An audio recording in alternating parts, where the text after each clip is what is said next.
up, everybody? Welcome back to another episode of Force Friday. Hope the paycheck is what you thought it was going to be. Hope you got a good weekend to look forward to.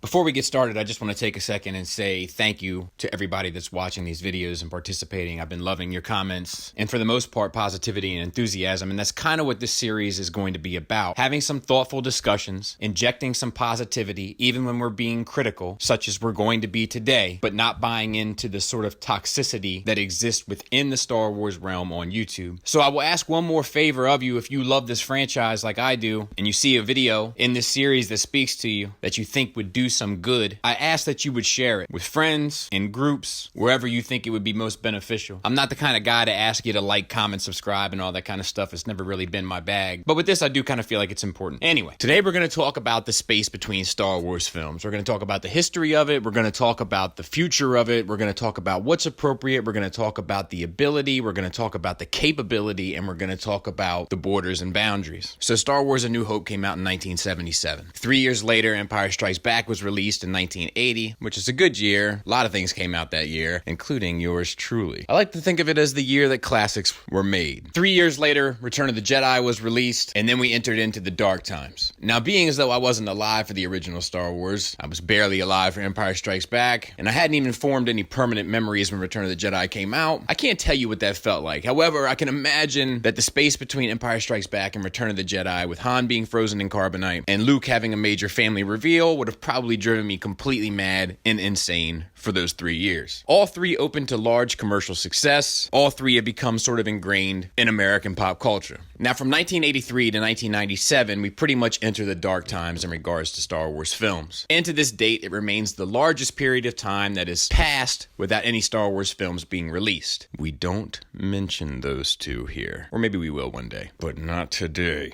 In 1997, we saw the special editions released almost back to back, and then in 99, we got The Phantom Menace. Now, I do remember this clearly, and I do remember the buzz and the hype after a almost 2-decade-long absence. I also remember the wait between 99 and 2002 when Attack of the Clones was released to feel like an eternity, and even more so between 2002 and 2005 when Revenge of the Sith was released. But the prequels did follow the original tradition of the original trilogy in regard to release schedule, one every 3 years. And in my opinion, it's too long of a wait, but I might be biased and can openly admit it. Fast forward to 2015, which begins the Disney era, which is just a single decade between the two film releases. I guess there was this, but we don't talk about that either. We can talk about this, but we don't talk about this. Or maybe we will. But not today. Star Cruiser. Crash, crash. Now, The Force Awakens also came out to huge hype and buzz. But this begins probably, at least for the foreseeable future, the most consistent schedule of releases in a small time frame that we had seen, probably will see. Now, as we get into the Disney era, we got to start talking numbers as well. For those that have been listening to Nerd Rage and such, you know that numbers have been driving me crazy probably the past 6 months, and this one is no exception. And we have to start talking numbers because we have to start talking about the plans for the future Star Wars, why we're seeing it the way we're seeing it, and what's appropriate. So after a 10-year gap, The Force Awakens did $2,068,223,624. But for the sake of argument, let's just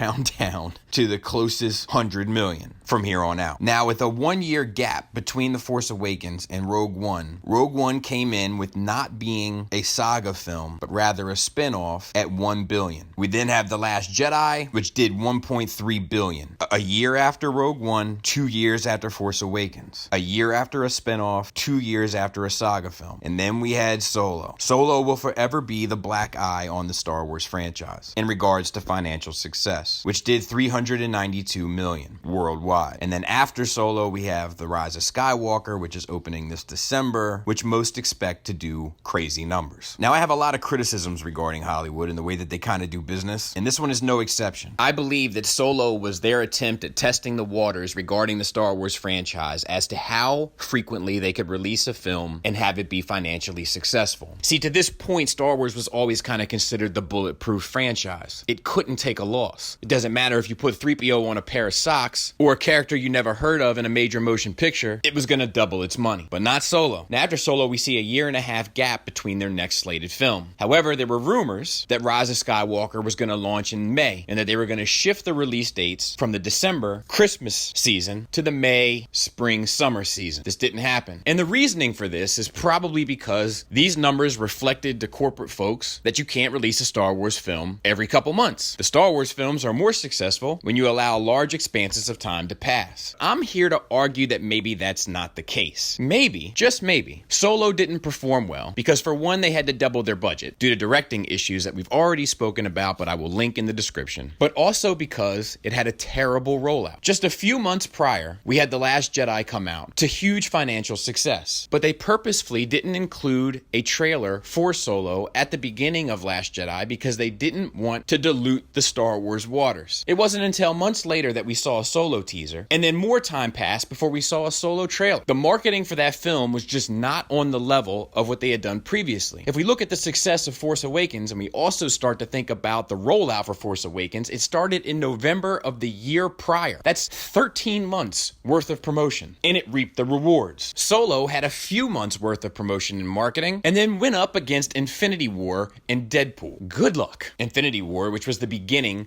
of the crescendo of a 20-movie franchise expanding over 10 years of storytelling, and Deadpool, which has become a cult classic pop culture icon with no major cinematic presence to date. But the takeaway from this, to the people that made decisions, was that the films are too frequent. And how do we know this was the takeaway? Well, we partially know this because Bob Iger himself said in a 2018 interview, "I made the timing decision. And as I look back, I think the mistake that I made, I take the blame, was a little too much too fast. You can expect some slowdown, but that doesn't mean we're not going to make films. But I think we're going to be a little bit more careful about volume and timing, and the buck stops here on that." And we've seen that plan pretty much come to fruition, because we're not getting another Star Wars film until December 20th, 2022, with a follow-up slated for December 18th, 2024. Now, they also have Avatar films planned around that time, and I can tell you, if the Star Wars films are successful and Avatar does not live up to be, this is just my prediction, mind you, but I imagine you're going to see what we call in the business the old switcheroo. So we're seeing a plan take effect, and I'm pretty sure that this plan was put into effect due to the lack of results in Solo. But in my opinion, that's a misreading of the market. People can't go see a movie if they don't even know it's out. I remember talking to casual fans, normies as we call them on Nerd Rage, and them not even knowing that Solo was out. I remember Solo being out in theaters and normies asking me, when does it come out? But I think it's pretty fair to say that we can see Disney taking the approach with Star Wars that they took with Marvel, in the sense of trying to release multiple films a year. But I think what Marvel has working for it is clear, separate identities and variety in tone of film. Marvel has kind of the caper movies, the sci-fi movies, the standard action movies, coming of age movies. Whereas to date, Star Wars has pretty much played it straight down the middle, and in the Disney era, with the exception of The Last Jedi, in my opinion, have played it very close to the original trilogy. I think you can have more frequency in Star Wars films if you vary the tone and you vary the genre. Meaning, we have our typical standard epic fantasy films with the majority of Star Wars films. The entire saga follows this genre, but Rogue One is more of a war film, told inside of this pocket. Solo, more of an adventure film, told inside of this pocket. But let me pose this question to you. What does a gangster movie look like inside this pocket? What does Goodfellas in Space look like with some of Jabba's crew? In the same way that Rogue One might have been Saving Private Ryan in space. What does a comedy film look like? Perhaps told through the eyes and perspective of a stormtrooper garrison placed in uncomfortable and inconvenient atmosphere. What does a romance movie look like? What does a scoundrel movie look like? Not in the Solo sense, but perhaps new characters told in almost a Snatch or Lock, Stock, and Two Smoking Barrels sort of method. What does a drama look like? Telling the story of real, everyday characters living in extraordinary times. So to answer the question, I think Star Wars can release far more films than one every 2 years, as long as the tone, angle, and genre stays varied within the universe. I think the problem that they face is staying too close to the original mark and releasing that too frequently. That causes oversaturation. I personally would like to see the major films, and we don't know what the next set is going to be. A lot of us are hoping that it's Knights of the Old Republic. But I'd be okay with seeing the major story threads told on an annual basis. I'm even not super mad at the 2-year gap. But in between that gap, I think you can release far more Star Wars films in those valleys. They just have to be varied enough to give the audience a unique and interesting film that can stand alone, set apart from the other saga.